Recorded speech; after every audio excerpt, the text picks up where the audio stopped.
वकिलानं कोरटकरवर हल्ला केला। सुनावणीनंतर कोरटकरला कोठडीकडे नेताना या वकिलानं त्याच्यावर हल्ला केला। बुधवारी सुद्धा कोरटकरवर असाच पायताणानं हल्ला करण्याचा प्रयत्न झालेला होता। शिवाजी महाराजांची बदनामी करतोस का असं विचारत एका वकिलानं थेट कोरटकरवर झडप घातली आणि त्याच्यावर हल्ला करण्याचा प्रयत्न केला। अधिक माहिती घेऊया, आमचे प्रतिनिधी विजय केसरकर सध्या आपल्या सोबत आहेत। विजय, सुनावणीनंतर कोरटकरवर हल्ला करण्याचा प्रयत्न झाला, एका वकिलानेच हा हल्ला केल्याची माहिती समोर येते। काय नेमकं घडलं कोर्टामध्ये? खरं तर ज्यावेळी साधारण 40 ते 45 मिनिटं युक्तिवाद झाल्यानंतर ऑर्डर देईपर्यंतचा काही वेळ आहे तो या ठिकाणी प्रशांत कोरटकर कोर्टामध्ये थांबला होता। मात्र ज्यावेळी ऑर्डर आली, प्रशांत कोरटकरची पोलीस कोठडी ही आणखी 2 दिवसानं वाढवून दिलेली आहे। ऑर्डर आल्यानंतर कोल्हापूर पोलिसांनी प्रशांत कोरटकरला कोर्टाच्या पाठीमागच्या दरवाजाने घेऊन जाण्याचा प्रयत्न केला आणि त्याचवेळी जो वकील होता अमित कुमार भोसले नावाचा, हा त्याच ठिकाणी उभा होता। अगदी कॅन्टीनच्या जवळून हा मार्ग आहे तो बाहेर पडताना या ठिकाणी प्रशांत कोरटकरवर हल्ला करण्याचा प्रयत्न केला। पोलिसांना असं लक्षात आलं की हा वकील आहे आणि वकील म्हणूनच या ठिकाणी कोर्टामध्ये आलेला आहे, त्यामुळे फारसं कुणाचं लक्ष आहे ते गेलं नाही।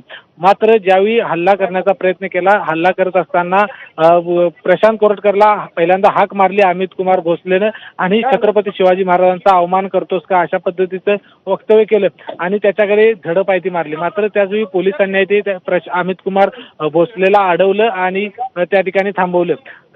अगदी ज्यावेळी याच्या आधीची जी सुनावणी झाली त्यावेळी देखील प्रशांत कोरटकरवर त्याच ठिकाणी शिवप्रेमीने हल्ला केला होता।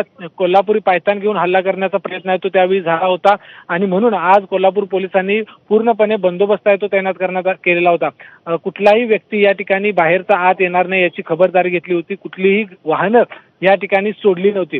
जोपर्यंत हा युक्तिवाद आणि याची ऑर्डर मिळत नाही तोपर्यंत कुणालाही आतमध्ये प्रवेश दिला नाही आणि पाठीमागच्या बाजूने ज्यावेळी प्रशांत कोरटकरला घेऊन जात असताना स्वतः वेशानं वकील आहे ते अमित कुमार भोसले हे त्या ठिकाणी उभा होते आणि त्यांनी देखील या ठिकाणी प्रशांत कोरटकरला हाक मारली आधी आणि मग त्याच्यावरती हल्ला केला।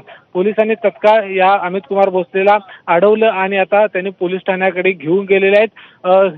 प्रशांत कोरटकर बद्दलची जे संताप आहे तो अद्यापही पाहायला मिळतोय। छत्रपती शिवाजी महाराजांचा अवमान, छत्रपती संभाजी महाराजांचा अवमान आहे तो प्रशांत कोरटकरने केलाय। त्यामुळे कोल्हापुरी हिसका दाखवू, कोल्हापुरी पायतान आहे ते प्रशांत कोरटकरला दाखवू, याआधी अशाच पद्धतीचे इशारे आहेत ते दिले होते। त्यामुळे गेल्या सुनावणीवेळी ज्या ठिकाणी हल्ल्याचा प्रयत्न झाला त्याच ठिकाणी आज देखील हल्ल्याचा प्रयत्न झाला आणि हा हल्ला दुसरा तिसरा कोण नाही तर अमित कुमार भोसले नावाच्या वकिलानंच हल्ला केलाय। त्यामुळे आता पोलीस यंत्रणा सतर्क झालेली आहे। पुढचे 2 दिवस प्रशांत कोरटकरची जी पोलीस कोठडी आहे त्या पोलीस कोठडी दरम्यान सुरक्षा व्यवस्था आहे ती कडेकोट करावी लागणार आहे पोलिसांना। अमोल, धन्यवाद विजय या सविस्तर माहितीबद्दल।